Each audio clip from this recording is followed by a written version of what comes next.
The Canadian investigators who are looking into the fatal crash in Iran earlier this month that killed 57 Canadians are heading back to Canada, but the investigation is far from over. What evidence did the investigators gather? Did Iran cooperate? And will the investigators ever get full access to those flight data recorders, the so-called black boxes, which do contain, of course, crucial information? Very happy to have with us here in studio Kathy Fox. She's the chair of our country's Transportation Safety Board. Thank you so much. Thank you for having me. I know it's been very busy lately. The investigators coming back, any indication of what new information they might have? So I can't share that in the sense that any information that they've gathered has to be kept confidential until and unless it's approved for release by the Accident Investigation Bureau of Iran. What I can say, though, is that they found the Iranian investigators very cooperative, very helpful. They had access to more information than Canada would normally be entitled to, given our limited status under international protocols.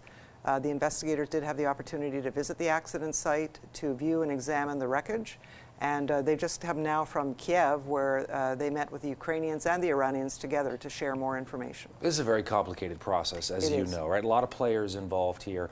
Those black boxes, the flight data recorders, to use the technical word for them, I mean, it's still not clear who's going to ultimately get access to them, where they're going to be opened up, what information is going to be shared. Do we have any sense of how that's going to play out? Sure. So at this point, there's no final decision made as to when and where the recorders are going to be downloaded. There's still discussions ongoing to that effect, but we have been assured by the Iranian Accident Investigation Bureau that we will have access. We will be able to be present during the download and analysis. We just don't know where or when, but we hope that's soon, because it's very important to get that information. I know that from the very beginning there's been a trust question here about the Iranians and whether we can trust them or not. You know, a lot of geopolitics going on as well, and Canada does not have diplomatic relations, as you fully know. What's your sense based on where we are right now? You said they were open and they've been cooperative.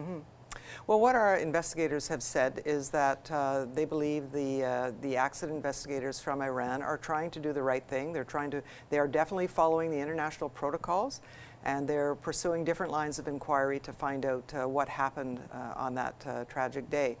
As I said, we have been given more information than we're normally entitled to, and we will be present for the downloading of the recorders.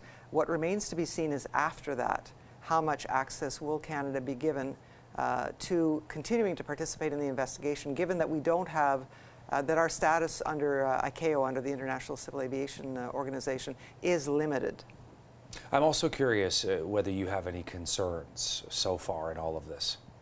Well, all I can say is that we've had encouraging signs from the Iranians that they want to pursue a full investigation.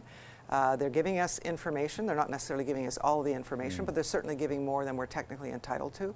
I think it would be beneficial for everybody if Canada, given our expertise, our reputation for thorough and independent investigations, could play a larger role in the investigation for example, suggesting lines of inquiry, providing our expertise to the investigation. I think that would help a lot to maybe give a better perception in terms of the potential transparency and openness and thoroughness of the investigation. Do you get a sense that could happen, or does it seem we're being stonewalled on that front? I think that we still have hope that it can happen, but it really remains to be seen what will happen after the download of the recorders. Tricky question now for you. Timeline. What do you think? What do you think we're going to see? Well, these investigations take very long. If we look at for example, the shoot down of the Malaysia Airlines Flight 17 over Ukraine, that investigation was conducted by the Dutch Safety Board, very competent investigation agency. They had been delegated that by the Ukrainians, who were technically allowed to lead it. And it took at least 15 months before the investigation was finalized. This one could take longer. Our investigations, some typically take anywhere from 1 to even 3 years, depending on the complexity. So it's really hard to say at this point. Kathy Fox, the head of Canada's Transportation Safety Board, thank you so much for taking the time to come in studio and talk to us. Thank you.